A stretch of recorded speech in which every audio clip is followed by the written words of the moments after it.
presente. Vamos a empezar. Bueno, como ustedes saben, que es un tema muy, muy interesante e importante, que es ¿qué debe hacer Panamá para no perder el grado de inversión? Esto suena interesantísimo. Así es que yo voy a empezar con presentarles a Carlos Morales. Él es director en el equipo de soberanos de Fitch Rating, responsable del análisis y calificaciones de créditos soberanos en América Latina. Antes de unirse a Fitch en 2018, fue analista de crédito en el grupo de instituciones financieras y soberanas en BNP Paribas. Carlos también trabajó en Moody's en el grupo de soberanos latinoamericanos. Obtuvo un doctorado en investigación económica en la Universidad de Cambridge. Se graduó como licenciado en economía en TEC de Monterrey. Hay mucha más experiencia y actividades que ha hecho el doctor Carlos Morales, pero saben pues el tema de que no contamos con mucho tiempo para dedicarnos a estos menesteres. Seguimos entonces con Gustavo Adolfo Villa. Él es economista con 38 años de experiencia profesional en el ámbito financiero y bancario, tanto en el sector público como en el privado. Formación académica en la Universidad de Panamá. Estudio de posgrado en el Instituto Latinoamericano de Planificación Económica y Social, ILPES, de Santiago de Chile. Tiene estudios especializados en finanzas en el INCAE, Alajuela, ubicado pues con su sede en Alajuela, Costa Rica. Y además, él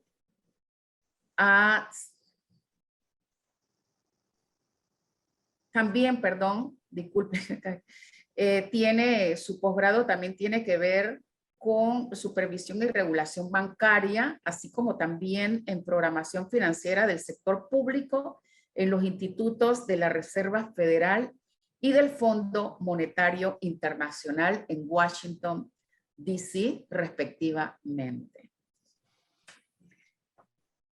Seguimos entonces con nuestro tercer participante, que será Gian Castillero. Él es socio de Área Fábrega y Fábrega desde 1994.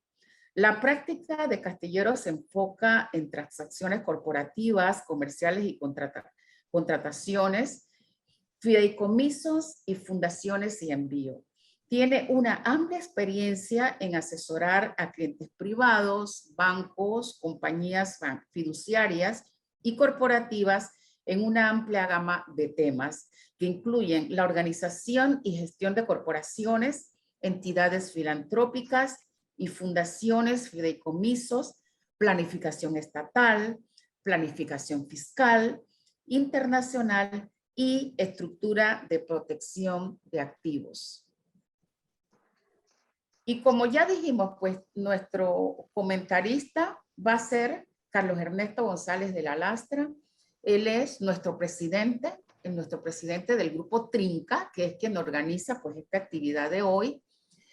Además es presidente de un banco y tiene un doctorado honoris causa de la Universidad Marítima de Panamá. Yo los voy a dejar con José González, que va a ser el moderador del acto, como ya dijimos, ¿no?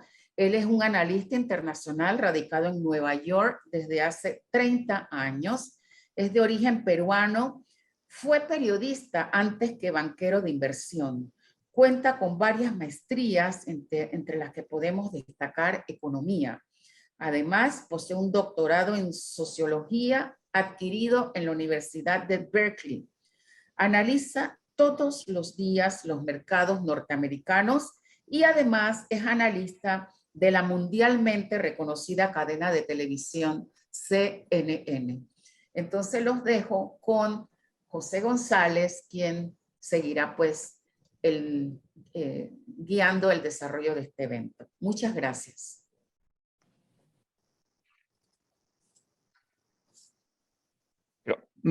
Mil gracias, Noé. Un placer tenerlos esta tarde en este foro organizado por Trinca, en el que vamos a tocar el tema que qué debe hacer Panamá para no perder el grado de inversión.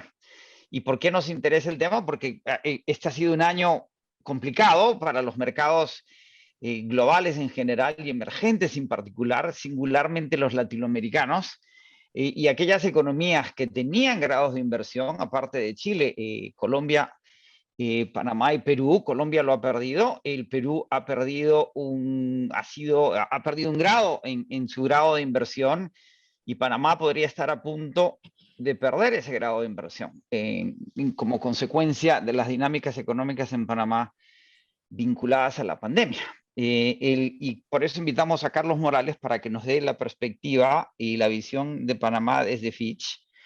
Y la mecánica va a ser muy sencilla. Vamos a tener una primera rueda de intervenciones de 10 minutos de cada uno de los panelistas, con una segunda rueda de 3 minutos. En una hora el tiempo no nos va a dar para preguntas y respuestas, pero a quienes nos sigan, el evento va a ser grabado y pueden transmitirnos sus preguntas, sus comentarios en las redes, y por allí los atenderemos. Y después de las primeras vueltas de 10 minutos, tendremos una segunda vuelta de 3 minutos cada uno, por si hubiera comentarios, réplicas, agregados a los comentarios de la primera ronda de intervenciones. Entonces, empezamos con Carlos Morales. Carlos, te dejo el micro para que nos des la visión de Panamá desde Fitch. Gracias.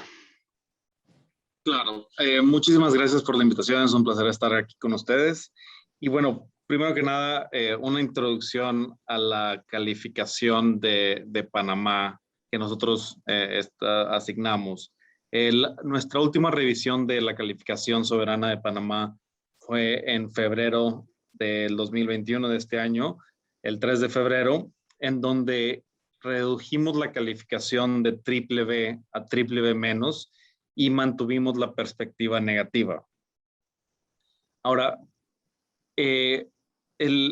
la rebaja de la calificación de Panamá a triple B menos refleja el debilitamiento bastante severo y material de las finanzas públicas, en primer lugar, debido a las disrupciones económicas causadas por la pandemia, y también cómo la pandemia exacerbó los riesgos que estábamos viendo fiscales antes de la pandemia.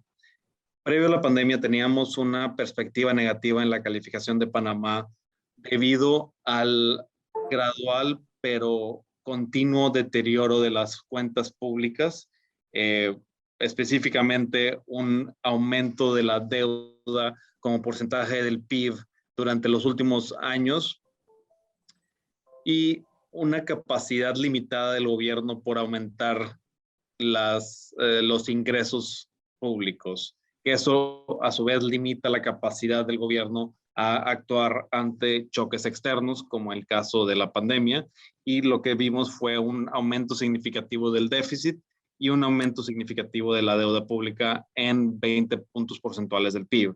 En los mercados emergentes, en promedio, tanto en mercados emergentes como en Latinoamérica, vimos un aumento de la deuda pública en alrededor de 10 puntos porcentuales del PIB.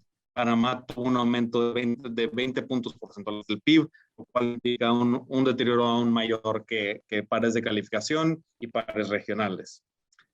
Decidimos mantener la perspectiva negativa debido a los riesgos que vemos a futuro en cuanto a la trayectoria de la deuda pública del gobierno y la incertidumbre que existe en cuanto a la consolidación fiscal del gobierno y la capacidad del gobierno de reducir el déficit fiscal. Si bien vemos que este año el gobierno va a mantener el déficit fiscal en línea con la Ley de Responsabilidad Social Fiscal, tenemos dudas si logrará la consolidación a futuro, lo cual refleja una cierta debilidad en la credibilidad por estabilizar la deuda pública en los próximos años. Y un poco para entender nuestras calificaciones, ¿cómo llegamos a una calificación de triple B menos en el caso de Panamá? Nosotros tenemos un modelo de calificación que se basa en 18 variables que juntamos en 4 diferentes pilares. En los pilares estructurales, perdón, incluimos indicadores como gobernanza, PIB, PIB per cápita. En segundo lugar tenemos el pilar macroeconómico, donde incluimos el crecimiento económico, la inflación y la volatilidad del crecimiento. En el tercer pilar tenemos las cuentas públicas, el déficit y la deuda pública. Y en cuarto pilar tenemos las finanzas externas. Cuando cuando hacemos la regresión sobre estas variables, nuestro modelo nos indica una calificación de W. Este ha tenido un deterioro significativo durante los últimos años, en primer lugar por la contracción del PIB, pero también por el aumento de la deuda pública. Y en segundo lugar tenemos los ajustes cualitativos que hacemos al modelo. En este caso, hacemos 2 ajustes positivos en el caso de Panamá. Un ajuste positivo en el pilar macroeconómico debido a que nosotros vemos que el deterioro significativo sobre el crecimiento económico de la pandemia va a ser transitorio y no refleja o sea, no debería reflejar una disminución de la calificación más allá del efecto transitorio que tiene la pandemia. Y en segundo lugar, tenemos un ajuste positivo en las cuentas fiscales debido a la dolarización de la economía. Una de las variables que utilizamos es el porcentaje de deuda en moneda extranjera. En el caso de Panamá, este es 100%, dado que es una economía dolarizada, pero con este ajuste positivo reflejamos que eso no necesariamente es un riesgo debido a la dolarización del país. Y bueno, como mencioné, lo que habíamos visto anteriormente es que el modelo de calificación nos daba una calificación de triple B hasta el 2018 y ahora hubo una reducción hasta W. Nosotros hicimos los ajustes cualitativos para limitar el deterioro sobre la calificación, dado este impacto transitorio que vemos. Sin embargo, sí vemos un impacto suficiente para hacer la reducción de la calificación en un peldaño y mantener la perspectiva negativa, dado los riesgos que estamos viendo a futuro. Y los principales riesgos que estamos viendo son 2. En primer lugar, como mencioné, las cuentas fiscales, que es la capacidad del gobierno por reducir el déficit fiscal y poder mantener la deuda estable y en el largo plazo reducirla como porcentaje del PIB. Pero lo que hemos visto es que la deuda ha aumentado significativamente y ahora está por encima de los pares de calificación, de países con calificaciones similares, y se compara más con países de Latinoamérica que en general tienen una menor calificación de riesgo comparada con Panamá. En segundo lugar, dentro de las cuentas fiscales también vemos el riesgo de un ingreso del gobierno menor que otros países de calificaciones similares, y esto indica también menor flexibilidad fiscal o menor espacio fiscal. 2 indicadores que vemos aquí es, uno, los intereses, el pago de intereses como porcentaje de los ingresos, y este está por debajo de pares regionales y pares de calificación, y también la deuda como porcentaje de ingresos está muy por encima de los pares de calificación. Y en segundo lugar, otro riesgo que pudiera influir en la calificación es el crecimiento económico. Si bien Panamá ha tenido un crecimiento económico por encima de pares no tanto regionales, sino a nivel global durante los últimos 25 años, y ha tenido los componentes del PIB tienen un sesgo hacia la inversión, lo cual aumenta el PIB potencial a futuro. Hemos visto que el crecimiento se ha desacelerado un tanto antes de la pandemia, y los riesgos a futuros es sobre si la pandemia va a tener alguna cicatriz en la economía y pudiera afectar el crecimiento económico a futuro.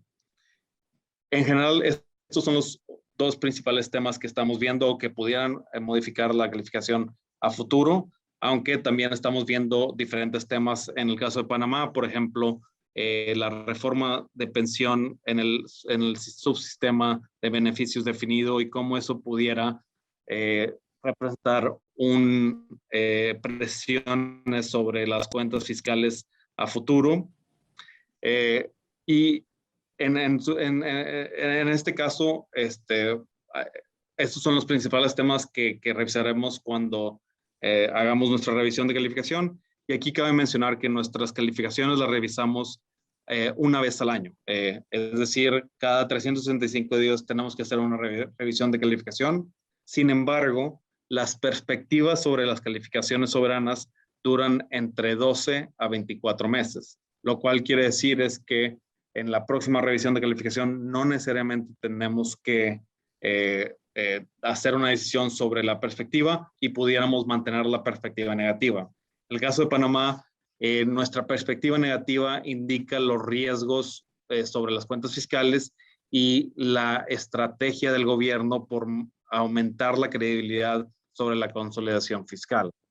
Es decir, es una perspectiva de mayor largo plazo, entonces muy probablemente no necesariamente hay presiones por decantarnos en este momento por estabilizar o bajar la calificación. Y con esto termino mi presentación y espero a las siguientes rondas. Muchas gracias. Perfecto, Carlos. 10 minutos exactos. Muchas gracias. La segunda participación es de Gustavo Villa. Gustavo, en función de tu experiencia con el sector financiero panameño y en el marco de lo que nos acaba de describir Carlos, ¿cómo ves la perspectiva en el sector financiero que había generado ciertas preocupaciones hacia el año pasado, temprano este año, por la cuestión de los créditos refinanciados y el potencial de un deterioro en el sistema financiero bancario panameño y las limitaciones que tendría en el marco también de lo que nos ha señalado Carlos en términos fiscales de asistencia a esos bancos? ¿Y qué propones en virtud de ese escenario que nos da Carlos, que haga Panamá en este plazo de la calificación para que este grado de inversión no esté en riesgo? Te dejo la palabra. Gracias. Gracias, José, y gracias a todos los invitados y a don Carlos por la invitación a este muy importante foro. Quisiera compartir, y para entrar directamente en lo que me mencionas, quisiera compartir con ustedes una pequeña presentación que nos pueda dar quizás un orden en la manera como quiero ir llevando las ideas, ¿no? Yo creo que hay, como muy bien lo ha mencionado Carlos, yo creo que hay 4 puntos importantes que Panamá tiene que abordar con mucha responsabilidad para poder salir y mantener, perdón, no salir, sino mantener su grado de inversión. Si puedes poner, perdón, la presentación, Gustavo, en manera de presentación para que crezca. Estás en... Sí, la tengo ahora mismo en modo de presentación, espero que se pueda ver así. Ok, dale. Sí, ok. Lo primero es, como muy bien se ha mencionado, el tema de la posición fiscal. Yo creo que ese es un tema que Panamá tiene que tener, un plan fiscal que sea viable y sostenible a corto y mediano plazo. Creo que la brecha que se ha originado entre ingresos y gastos como proporción del Producto Interno Bruto es importante. Los ingresos se han mantenido relativamente estables y han sufrido durante la pandemia a tal punto que están casi por debajo del 20% como porcentaje del PIB. Más, no obstante, el nivel de gastos sí se ha incrementado, sobre todo por los gastos que ha representado la tensión de la pandemia del COVID. Y eso hace que el nivel de déficit del sector público para el año 2020 fuera del casi 10% del Producto Interno Bruto, y los estimados de los organismos multilaterales para este año andan por alrededor de casi del 7%. Así que yo veo ahí quizás uno de los puntos más sensibles y que requieren que Panamá mantenga quizás una política de contención del gasto, principalmente del gasto corriente, y aquellos que no tienen ningún efecto multiplicador, y priorizar en el gasto de inversión, en el gasto de capital, que complemente tanto la inversión privada como también el gasto de inversión orientado hacia la inversión social. Como se ha mencionado, yo creo que un punto importante en este tema será la presión que va a poner la obligada revisión que va a tener que hacer Panamá sobre el sistema de pensiones, y eso introduce un efecto de presión sobre el gasto público. Si uno puede ver en la gráfica que estamos presentando, cuando Panamá mantenía el grado de inversión, su promedio de deuda sobre el Producto Interno Bruto estaba por debajo del 40%, estaba casi 38%, 39%. Ahora tenemos un nivel de deuda que representa casi 60% del Producto Interno Bruto. Reducir 20 puntos no es tarea fácil, no va a ser tarea fácil, pero tenemos que presentar y tener como país un plan que sea viable en el corto plazo. Y eso no lo vamos a sostener únicamente reduciendo el gasto. Por algún lado vamos a tener que hacer algo para revisar los ingresos del gobierno. Y yo creo que aquí viene quizás la discusión, una de las discusiones principales a que se va a tener que abocar el país en el corto y mediano plazo. Y tiene que ver no solo con ajustes del lado administrativo para mejorar la recaudación de ingresos, sino que tiene que ver con nuestra base tributaria. Hasta ahora Panamá ha seguido y sigue el principio de territorialidad, pero ese es un tema que el país necesita una discusión profunda y evaluar si ese tema conviene o no al país, adoptar el criterio de fuente universal, sobre todo para pasivos y activos que generen ingresos. Y eso tiene un doble sentido, tiene un doble cometido. Uno, el tema de poder mejorar nuestro performance tributario, y dos, el tema de integridad del sistema financiero, y quizás ahí paso al siguiente punto.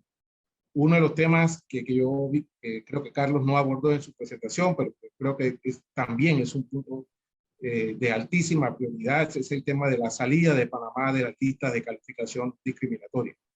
Panamá está ahora mismo en una lista con deficiencias, con jurisdicciones con deficiencias estratégicas para combatir el blanqueo de capitales, conocida como lista gris del Gafi. Había acordado un plan de acción que tenía como base principal quizás 4 puntos principales: obtener eficacia en 4 puntos principales. Entre ellos, el tema de los resultados inmediatos en la actualización de la Evaluación Nacional de Riesgos, en el resultado inmediato 3 de Gafi, de poner sanciones proporcionales en materia de blanqueo de capitales, el tema de la verificación de la información sobre beneficiarios finales para las sociedades offshore, sobre sus activos, operaciones internacionales, y la investigación y castigo en temas de delito de evasión fiscal. Lección que sacamos de ahí, de lo que hemos visto que ha pasado, y yo creo que quizás este es un tema en el cual la prioridad para el gobierno tiene que ser altísima, tiene que ser muy alta, sobre todo porque ya el otro año vamos a estar frente a un nuevo proceso de evaluación mutua con Gafi. O sea, Gafi hace su proceso de evaluación mutua cada 5 años, y nosotros nos va a tocar encarar el próximo proceso de evaluación mutua dentro de una lista de jurisdicciones con deficiencia fiscal. Entonces, creo que la tarea por mejorar sustantivamente la capacidad institucional para mostrar progresos satisfactorios, yo creo que es alto. Yo creo que ahí hay un tema que tenemos que ver cómo encaramos de una manera mucho más eficiente. Y creo que ahí hay 2 temitas en los que Panamá tiene que poner especial atención. Y entre ellos está el tema del registro de beneficiarios finales de personas jurídicas, la data que se vaya incorporando en ese registro, el seguimiento a la información en ese registro, y la supervisión que tendría que realizar la nueva superintendencia no financiera. Y el segundo tema, como les había mencionado, está ya no en el tema de lista de Gafi, sino en el tema de lista de Unión Europea, está el tema de poder evaluar y ponderar si la materia tributaria en el tema de territorialidad o de frente universal requiere o no requiere una revisión. Yo creo que ese es un tema que está ahí latente, es un tema que aunque quisiéramos mirar para otro lado, es un tema que nos vamos a enfrentar, no vamos a salir ni va a haber ninguna reclasificación por lo que se ha visto en los últimos años si no hay en materia de revisión tributaria, si no hay un tema que Panamá pueda mejorar en ese sentido. El tercer punto, como me había mencionado, creo que algo está ahí con la presentación. No sé, salió del modo presentación, creo que salió de compartir. La estamos viendo, Gustavo. No, ahora sí salió. Sí. Ahí está de vuelta. Ahí está de vuelta. Pero no la puedo. Tienes que ponerla en modo aquí.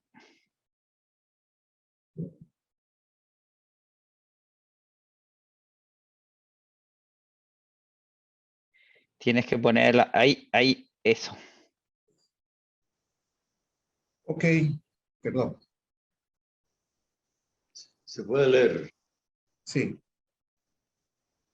Y el otro tema que me habían, y que tú me habías conversado, está el tema del sistema bancario. Hasta ahora, yo creo que el sistema bancario ha mostrado suficiente capacidad de resiliencia, tiene fundamentos de estar y ha tenido una muy buena capacidad para hacer choque externo, como ha sido el tema de... Pero hay una realidad durante el año 2020 y el año 2021, la superintendencia aprobó regulaciones e inclusive la Asamblea también aprobó mecanismos legales que originaron que los préstamos del sistema bancario se pudieran acoger a ciertas regulaciones que se conoce como préstamos modificados. Esos préstamos modificados sumaron alrededor de casi 40% del total de la cartera de préstamos. Tomando en consideración que hasta antes de la pandemia la cartera de préstamos normal del sistema bancario representaba cerca del 90% del total de la cartera. Eso significa que esa masa de préstamos, más los préstamos que están clasificados en mención especial, que eran alrededor de otro casi 4%, o sea, 94% de la cartera, del total de la cartera de préstamos, el 40% de eso se acogió a un régimen de bonificación. Hasta ahora, la superintendencia ha aprobado y ha tenido capacidad para ajustar la regulación y que los clientes se fueran acomodando a esa nueva realidad en conversaciones con los bancos. Pero el sistema tiene el gran desafío, tiene yo creo que el gran reto ahora mismo de que los bancos tengan que ajustar sus provisiones para mostrar la situación real de su balance, la valoración correcta de esa cartera modificada. Eso va a tener un impacto sobre la solvencia y nivel de adecuación del sistema bancario. Entonces, yo creo que aquí quizás es donde está el principal desafío que tiene el sistema. Poder seguir mostrando, ajustando su nivel de solvencia y de adecuación para de todas maneras absorber cualquier shock que pueda venir, ya sea de una tercera ola o cuarta ola o que uno no sabe o no puede tener en este momento, anticipar en este momento cuál pudiera ser el impacto si hay algún escenario negativo sobre la economía y sobre la estabilidad financiera. Para ello va a ser clave para la superintendencia desde nuestra perspectiva dos temas que yo diría que importantes. Uno, focalizar la supervisión, y yo creo que esa es la tarea número uno, en poder evaluar la salud de la cartera de préstamos. Eso tiene que darle transparencia al sistema, con especial énfasis en la cartera de préstamos hipotecario residencial y en la de financiamiento interior. ahí es donde yo creo que se concentra mayormente el volumen de préstamos que fueron modificados durante la pandemia. Y lo otro es que si bien ese ajuste de provisiones va a poner presión sobre los resultados y sobre la capacidad de generación de capital de los bancos, creo que este es quizás si hay un momento propicio para tratar de propiciar una consolidación en el sistema, este es el momento, de forma tal de que el sistema pueda mantener su estabilidad. Yo creo que instituciones de tamaño medio y de tamaño pequeño tienen que empezar a evaluar y a ponderar si realmente es sostenible tener un sistema bancario tan atomizado como el que tiene Panamá. Y por último, como ya ustedes habían mencionado, y lo había mencionado Carlos, creo que va a ser muy importante sostener políticas macroeconómicas pensando en el mediano y largo plazo, que disminuyan y reduzcan las brechas de inequidad social, especialmente en grupos más vulnerables, pensando más en políticas públicas que sean más inclusivas y menos asistencialistas, y también fortalecer el marco de institucionalidad para mejorar el clima y el ambiente para hacer negocios y atraer la inversión extranjera. Si usted me pregunta cuáles son los puntos que debemos abordar, yo creo que ahí tenemos un menú razonable de iniciativas que nos deben ayudar a mantener nuestro grado de inversión. Gracias, Gustavo. Gracias. Y ahora, Jan Castillero, en función de tu experiencia en relaciones exteriores en Panamá y en función de lo que mencionaba Gustavo de las listas del Gafi y estos ruidos en la imagen externa que se han generado de Panamá y los efectos que han tenido, ¿cuál es tu lectura en el marco de la pandemia, de los problemas fiscales ya señalados por los presentadores anteriores? ¿Qué es lo que debe hacer Panamá en función de esas reglas internacionales, de sus asociaciones internacionales vinculados a la situación actual y la posibilidad de la pérdida del grado de inversión? Gracias, Jan. Muchas gracias, José. Gracias, Carlos Ernesto, por la invitación. Efectivamente, yo creo que la pandemia causó las medidas restrictivas a la movilidad de la pandemia tuvieron un efecto importante en la debilitación de las finanzas públicas y el aumento de la deuda pública del 46% del Producto Interno Bruto al 68% del Producto Interno Bruto, lo cual pone al país en una situación de tener que afrontar unos retos importantes. Si fuera economista, tendría que decirles que para evitar perder el grado de inversión, Panamá tendría que tomar principalmente dos acciones. La primera, desde la perspectiva de finanzas públicas, pues mostrar con credibilidad que tiene la disciplina fiscal para reducir la deuda pública, lo cual representa un reto importante para el país. Sin duda, por 3 años consecutivos, Panamá ha enmendado la ley de responsabilidad fiscal. Entonces, es un tema de poder probarle con convicción y credibilidad a la comunidad internacional que tiene la disciplina para realmente reducir la deuda pública es un elemento importantísimo.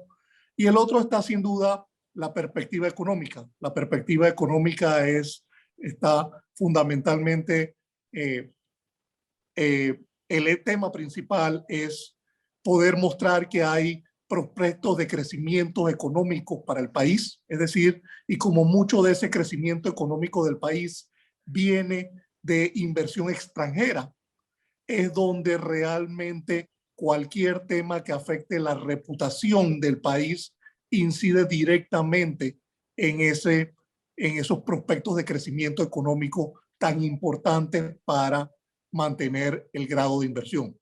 Y ciertamente Panamá tiene grandes retos. Actualmente se encuentra incluida en 4 listas que tienen un efecto reputacional importante. La primera, la lista de Gafi, en temas de prevención del lavado de dinero, financiamiento de terrorismo y armas de destrucción masiva. La segunda, la lista de la Unión Europea en materia de lavado de dinero, que si bien se apalanca en gran medida en la lista GRAFI, también tiene otros elementos individuales que hay que atender para poder salir de ella.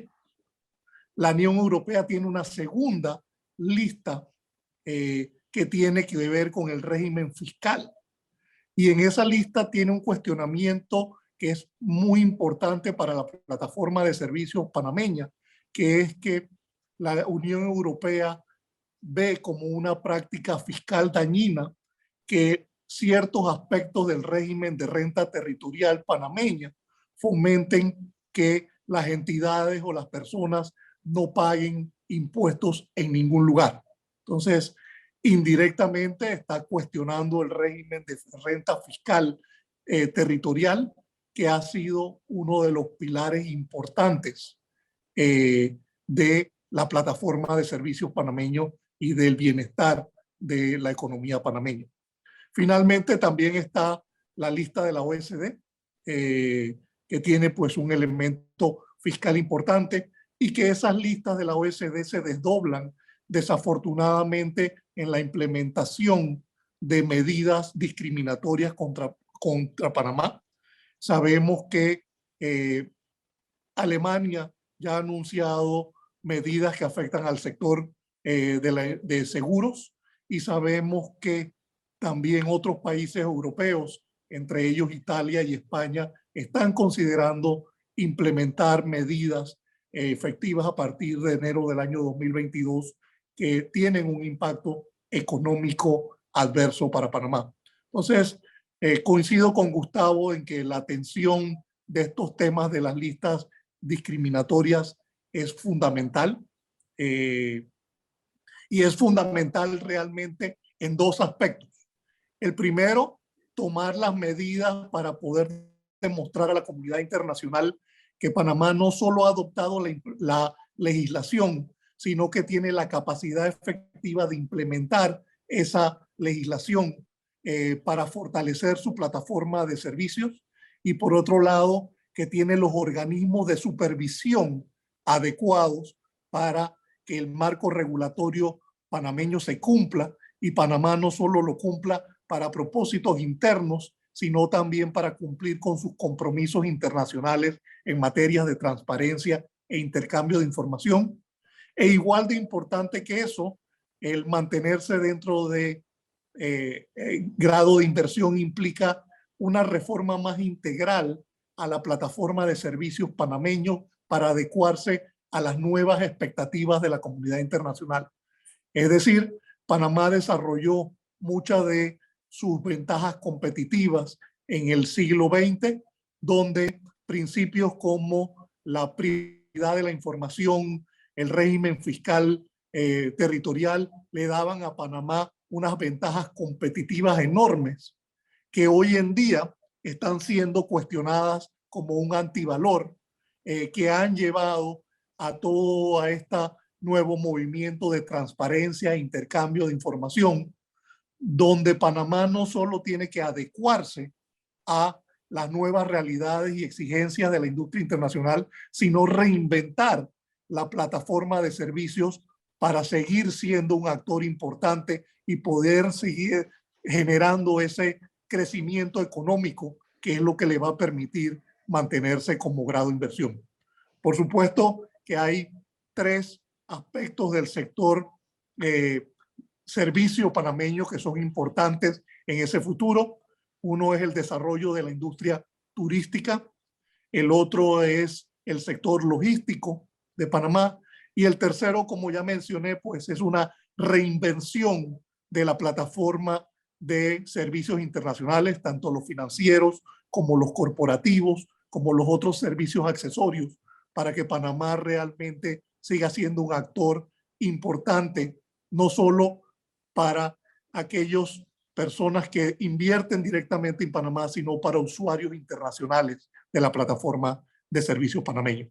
Entonces, pues realmente los retos son importantes, tienen que ser una prioridad del Estado panameño, y es algo que no es un tema de gobierno, es un tema país, porque requiere una reinvención de mucho de lo que hemos venido haciendo por los últimos 50 o 60 años o quizás toda la vida republicana.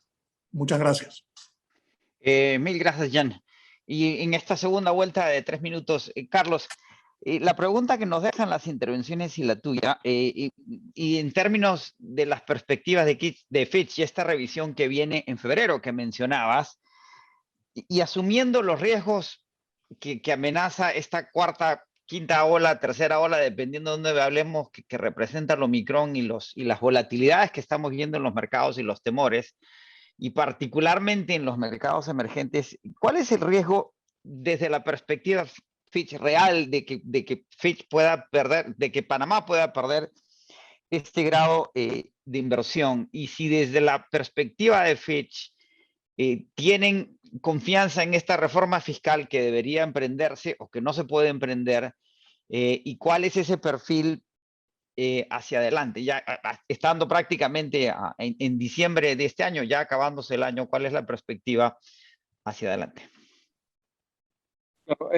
Bueno, como siempre en la pandemia es difícil prever el impacto sobre todas estas olas. Hemos visto que en Panamá se ha dado prioridad a la salud, dejando de lado la actividad económica, y eso explica el porqué de la fuerte contracción en el 2020 y también una ralentización de la economía a principios del año con la segunda ola en Panamá.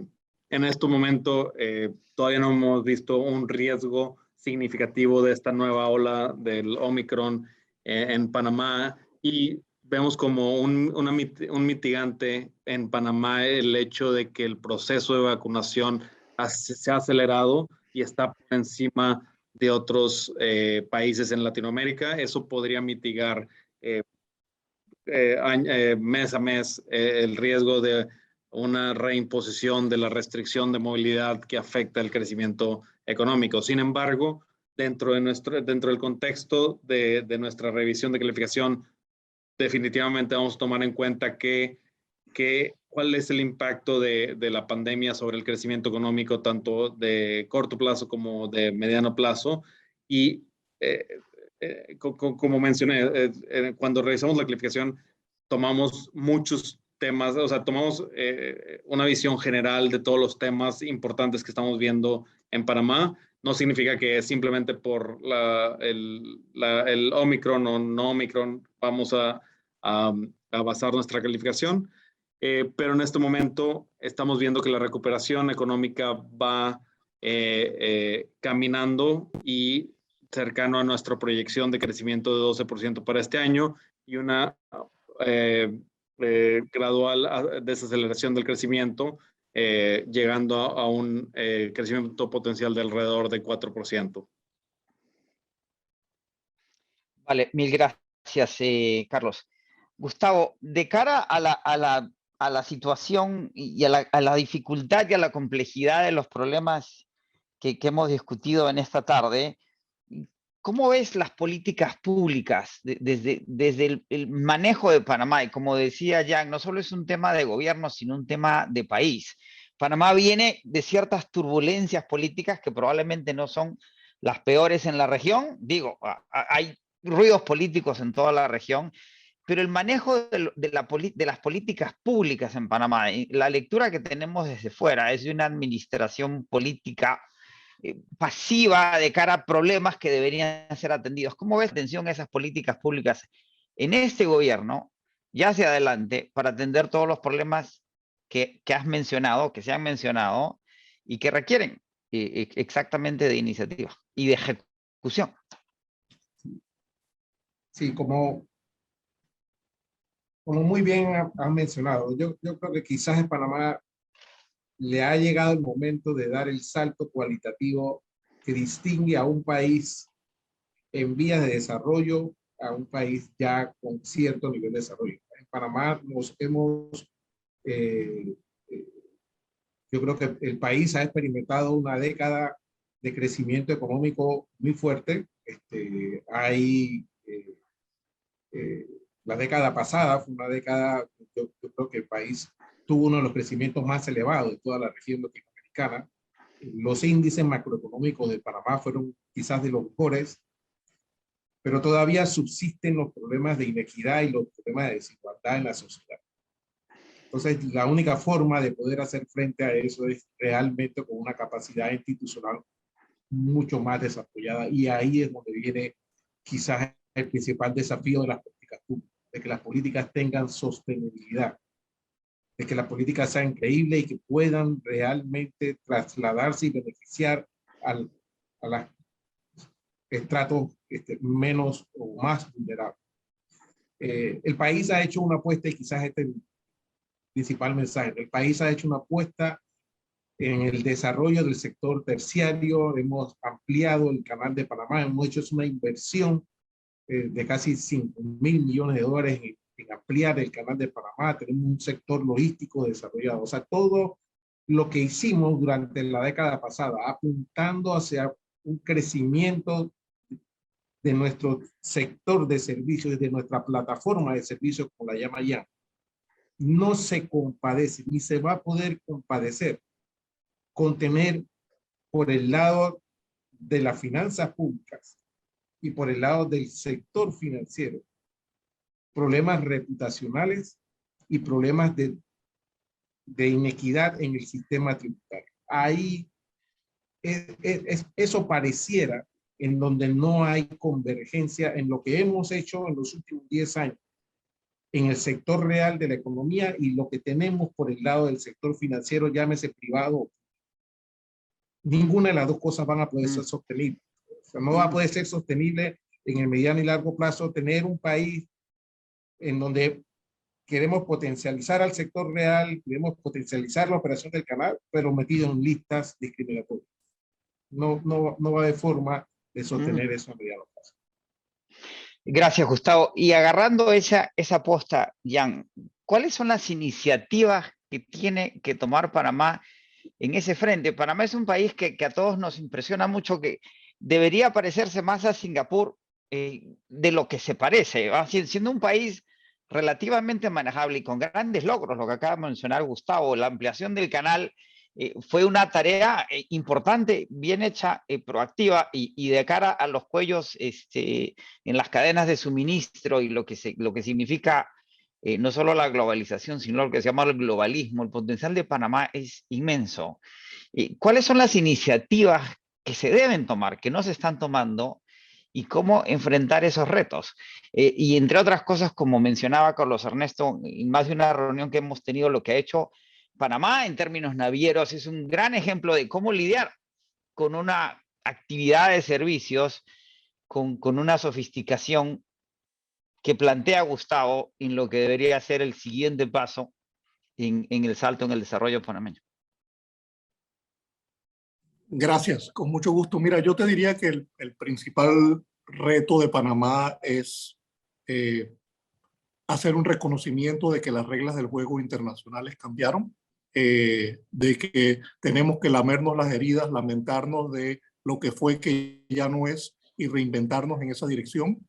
En ese sentido, es prioritario para el país conciliar la visión a largo plazo que tiene la comunidad internacional con unas nuevas reglas del juego de transparencia internacional, con una visión muy cortoplacista de Panamá de simplemente tomar acciones para salir de listas discriminatorias tomando acciones concretas. Es decir, mientras la comunidad internacional está haciendo un juego de ajedrez, de estrategia de cambiar las reglas del juego internacional, Panamá estamos jugando un juego de damas, viendo qué acciones pequeñas tenemos que hacer para ir cambiando la plataforma de servicios panameña, pero no logramos con eso crear valor a largo plazo de forma sostenible bajo las nuevas realidades del mundo.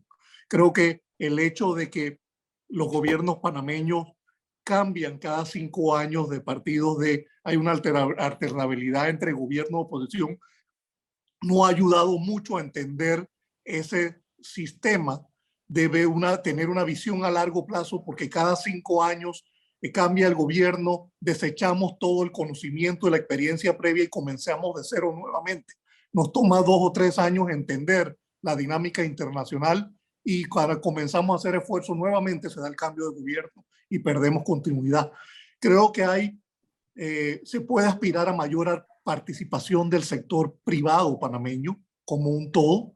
Esto no es un tema del gobierno, no es un tema del gobierno que estén gobernando en un momento determinado, es un tema país que requiere aglutinar todos los mejores mentes y mejor capacidad del país, tanto en el sector público y el sector privado.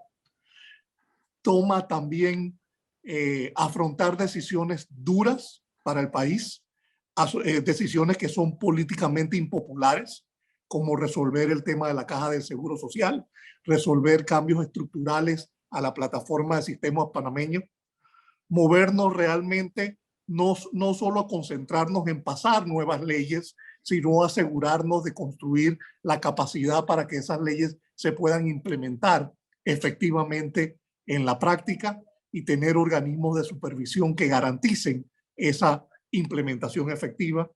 Y finalmente te diría el reto más importante es tenemos que reinventarnos, tenemos que redefinir la plataforma de servicios panameñas que sirvió muy bien al país en el siglo XX, pero ahora en lugar de mirar hacia atrás tenemos que mirar hacia adelante sobre cómo vamos a hacer que esa plataforma de servicios continúe sirviendo al crecimiento económico del país en el siglo XXI. Gracias. Mil gracias, Jan. Gracias, Carlos. Gracias, Gustavo. Mil gracias, Jan, por ese cierre. Gracias siempre a Nubia, impecable, y a Milagro, que nos ha acompañado. Y los dejo con Carlos Ernesto González de la Lastra para que cierre la presentación de esta tarde con su comentario. Yo me despido. Mil gracias, Carlos Ernesto.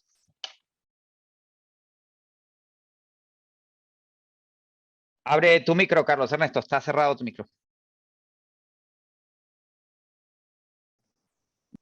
Gracias, José. Realmente me quedo con las palabras de Castillero de que hay que reinventar Panamá. Definitivamente estamos en una etapa en que la sociedad panameña tiene que romper un montón de paradigmas y darse cuenta que si quiere ser un jugador a nivel global, tiene que seguir las reglas del mundo globalizado. No puede seguir tratando de mantener reglas que rompen efectivamente todo el concepto de participación activa, ¿no? Alrededor del mundo. Mira, yo viví en Singapur 4 años después de la independencia. Y una cosa que me llamó la atención es que Singapur empezó a participar en todas las multilaterales existentes. Y en una conversación que tuve con un alto funcionario del gobierno de Lee Kuan Yew, le pregunté cuál era ese afán, ¿no? de estar presente en estas organizaciones. Y la respuesta fue muy sencilla. El Singapur viene de una crisis horrible. Este era el centro del narcotráfico, el centro de los asesinatos. Fue botada de la comunidad malaya, ¿no? Y que simplemente tenía que adaptarse a circunstancias internacionales diferentes. Y que era muy difícil hacerla en la estructura que existía en la sociedad singapureña, ¿no? Acostumbrada a realmente romper el espíritu de las leyes. Entonces, yo creo que Panamá, como principio, debe pensar de participar activamente en organizaciones como la OCDE, que no es nada más un tema tributario. Es un tema que ayuda a la administración de los estados, que ayuda a la educación, que ayuda a los problemas climatológicos, que está encima de cómo puede mejorar la calidad de vida de los ciudadanos de los países que son miembros. Ya tenemos el ejemplo de Costa Rica, que está dentro como un miembro más, y de Colombia, que se vio forzado también a empezar a seguirla. En otras palabras, Panamá tiene que abrirse al mundo globalizado, aceptando los reglamentos de del mundo globalizado. Y eso nos lleva a un análisis sobre todo importante, tomando en cuenta lo que se acaba de hablar aquí. Se ha hablado del problema del déficit fiscal, ingresos y gastos. Ese es un tema que habría que enfocarlo sobre la base de que el gobierno tiene que, como obligación, hacer un proceso de austeridad, ¿no? O como decía el doctor Alesina, economista que enseñaba en Harvard, una austeridad expansiva. Panamá puede aprovechar mucho más sus circunstancias de ser un centro logístico si efectivamente hace obras de infraestructura necesarias que amplíen el radio de acción de la actividad económica, que logren mayor empleomanía y que sobre todo mantenga a Panamá en esa presencia internacional importante. Esa autoridad expansiva es un proceso que estamos realmente en deuda con el país. ¿Por qué? Porque las presiones políticas que no entienden que el país está entrando en una verdadera crisis, ¿no?, están orientadas a aumentar el gasto público. Y al aumentar el gasto público, obviamente que lo que estamos haciendo es aumentando el endeudamiento, ¿no?, sin crear realmente actividades económicas paralelas. Entonces, tenemos un problema, ¿no?, de necesidad de romper todos los paradigmas y realmente un grado de apertura comercial y financiera completamente distinto dentro del seguimiento de las reglas internacionales. Y tú mencionabas, José, el tema tan importante de que podríamos tener lecciones de nuestra marina mercante. Panamá estaba en todas las listas negras de la marina mercante, hoy está en todas las listas blancas. ¿Qué hizo? Participó en una forma organizada en la Organización Marítima Internacional y como tenía el registro más grande del mundo, pidió ser miembro de la Junta Directiva. O sea que las leyes y toda la estructura que se tiene la Marina Mercante Mundial, Panamá tenía que estar ahí haciéndolas y por lo tanto obligando a Panamá a cumplirlas. Entonces nosotros tenemos que reformar nuestro sistema de relaciones exteriores, ¿no?, que no puede seguir siendo un sistema de relaciones exteriores donde son precios políticos que se le da a los políticos, donde mandamos individuos al mundo internacional sin tener una verdadera corriente bien definida. Estoy hablando de la periferia, pero es que si en la periferia no logramos el cambio necesario que indicaba Ian Castillero. Tenemos definitivamente una relación de ingresos y deuda que requiere un análisis mucho más profundo, que no solamente sobre la base de una reforma tributaria, sino nuevamente me repito, de los gastos que tiene el Estado, que son completamente innecesarios. O sea, se aumentó en la época de la pandemia, donde no se trabajaba, casi un 25% de la planilla gubernamental. Eso es un crimen contra este país. Porque al final, cuando tú tienes una burocracia tan grande, funciona en contra del ciudadano. Porque, como bien se ha escrito, cuando tú tienes esa burocracia, se inventan, ¿no?, definitivamente más pasos, más sellos, más controles, esto y todo lo demás, que le quita agilidad definitivamente al país. Entonces, tenemos que romper con todos esos paradigmas, acabar efectivamente con esas presiones políticas clientelistas y obviamente necesitamos un liderazgo claro que sepa que el país puede en muy corto tiempo realmente recuperar su actividad económica, ¿no?, siempre y cuando esté incorporado al mundo globalizado siguiendo sus leyes. Hay otro factor que es importante, que es el institucional. La solidez y la credibilidad en las instituciones. Si no hacemos una sociedad mucho más formal, con valores éticos realmente bien fuertes, y que se acabe el relajo de aquellos que han cometido crímenes contra la nación, que han robado y todo lo demás, diciendo que aquí es muy fácil comprar un juez. Si no tenemos esa solidez y credibilidad en las instituciones, nos resulta difícil realmente salir adelante, y eso requiere efectivamente una estabilidad jurídica y también tributaria, donde los que deben pagar impuestos no busquen subterfugio y paguen los impuestos. Un problema que se nos ha venido encima y que nos ha golpeado en esta pandemia es la seguridad pública. Y termino con ello. Tenemos que reconstruir el país y tenemos que hacerlo con la participación de todos los panameños que realmente queremos y sabemos que Panamá puede ser un país desarrollado en el corto tiempo si además no solamente trabajamos en la región interoceánica, en la zona logística, sino que incorporamos al resto del país a la apertura internacional. Panamá exporta 8.000 contenedores de productos refrigerados. Costa Rica exporta casi 800.000 contenedores. Quiere decir que nosotros, nuestra agricultura, el ingreso del resto del país a la actividad económica central en la región interoceánica, no tenemos conectividad terrestre, no tenemos conectividad con Sudamérica. Hemos abandonado a la provincia de Darién con una idea completamente distorsionada. Cuando las fronteras son ricas, nosotros tenemos la frontera más pobre que hay en toda América, que es la frontera de Darién con Colombia. Entonces, tenemos que rehacer definitivamente un país completamente nuevo. Yo creo que lo podemos lograr. Yo estoy convencido cuando escucho a los participantes, donde nos puntualizan los problemas que tenemos en asunto de decisión gubernamental y decir, vamos a resolverlo.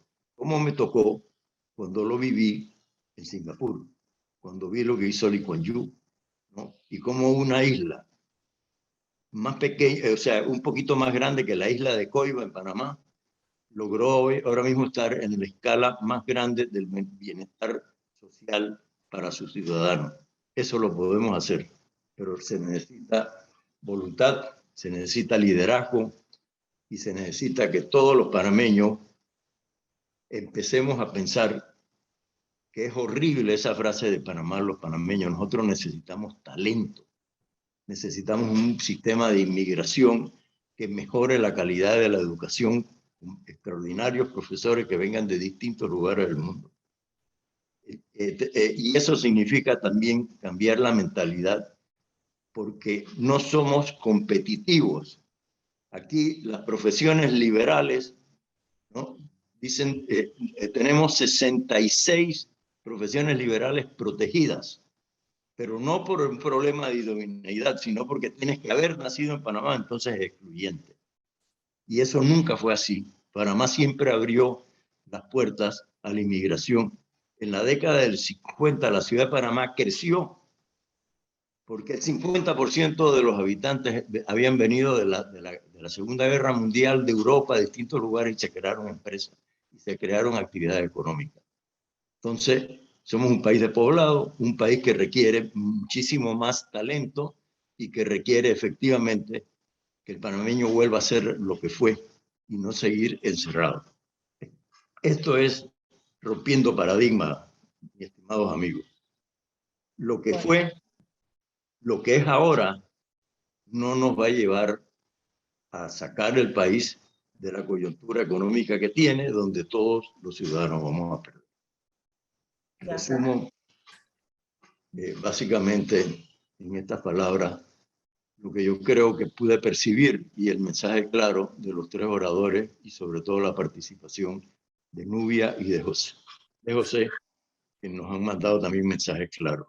Estoy abierto a cualquier pregunta. Bueno, muchas gracias. Tal y como lo dijo el moderador, quedarán las preguntas pendientes. De seguro habrá muchas preguntas. Y nada más me queda pues darle las gracias. Me quedo también con, como dijo Carlos Ernesto, con la idea de que definitivamente tenemos que romper paradigmas, tenemos que reinventarnos, como lo dijeron varios de los participantes. Gracias otra vez por sus interesantes aportes y es un tema que definitivamente da para más. Gracias, José, por tu excelente moderación. A Carlos Morales, Gustavo Villa, Jan Castillero, Carlos Ernesto, a todos, muchas gracias. Bueno, en nombre de Trinca y de los miembros de este think tank, le agradecemos a todos la participación Creo que este es el comienzo de una discusión importante. Creo que hemos tenido a 3 oradores de lujo, ¿no? Y que de esto saldrán consecuencias extraordinarias para el país.